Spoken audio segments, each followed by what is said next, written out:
Julia, tingnan ko ang binubuta mo. Natin yun, masama ang pagkakayari, nakakahiya.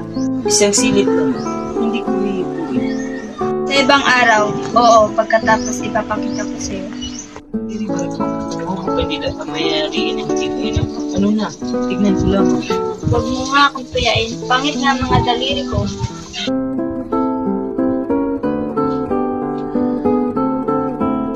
Bakit, Tenyong? Pagod ka ba? Masama ka palang mapagod. Masakit sa iyo. Nagalit tuloy, nalulunod pala ito sa isang tabong tubig.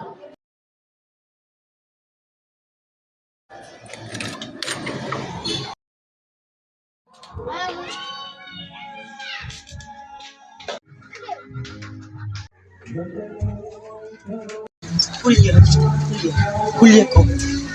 Patawarin mo na ako. Hindi na ako nagagalit. Masakit sa akin na magalit ka at hindi. Malaganap sa dibdib ko ito. Narito sa panyong ito ang aking pangalan. Hindi Hindi sa iyo o ko lang panyong iyan. Hindi pala sa akin. Kanino nga?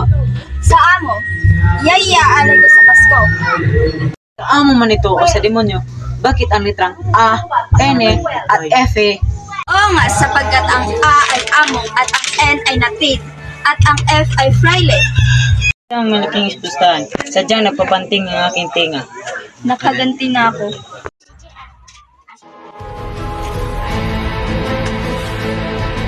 Sabi ko na to, Sakura ba ito? Pag hindi ko ito silaban, abay, sinungaling ako. Huwag mong silaban ang tunay mong pangalan. Hulya!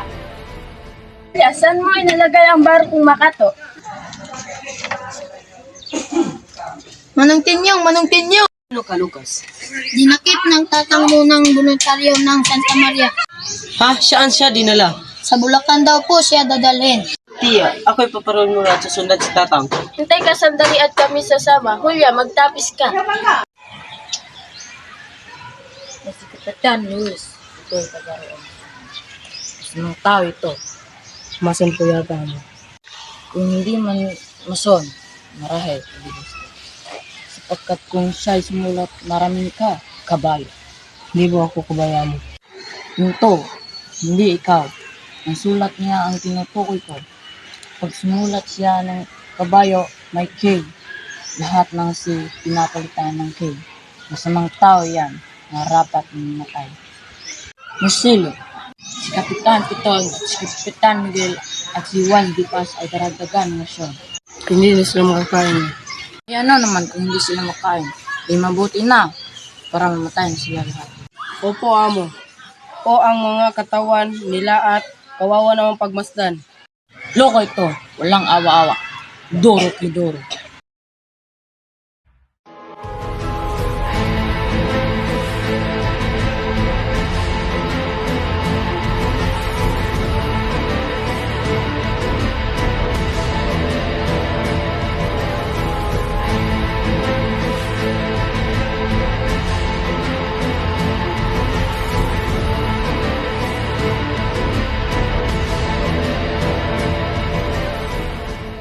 Kapitana Putin, ngayon makikita mo na ang iyong tao.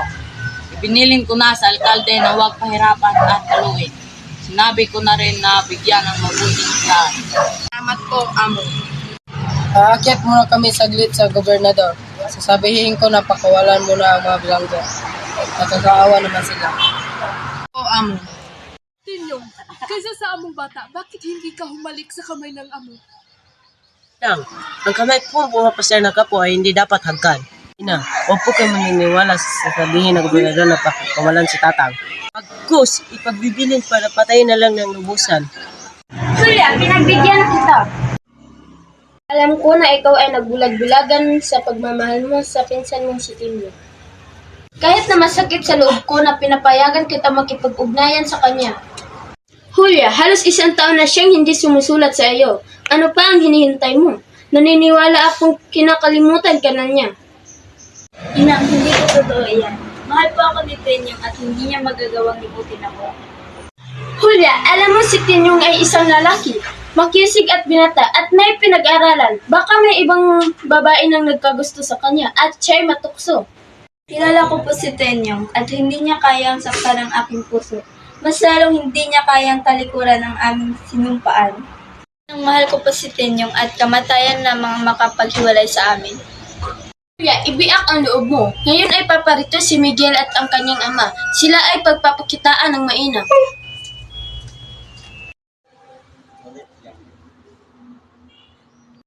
Babalik si Tenyong. Ipinapangako kong babalik siya.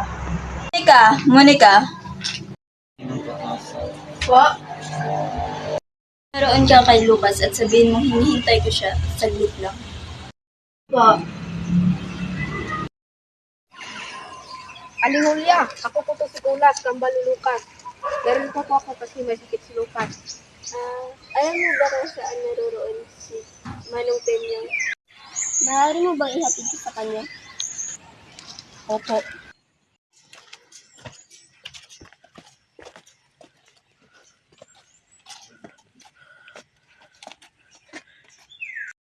Magandang hapon po, Amo.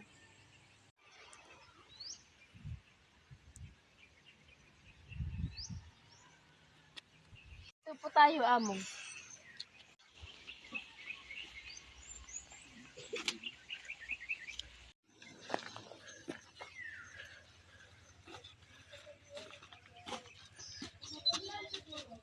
Kamusta po, Among? Masama o hindi, maraging masaya. Aling Julia, malapit ako. Ano kaya ang naisabihin nito? Abangan. Okay, hapit namang deadline mo na ron! Abangan!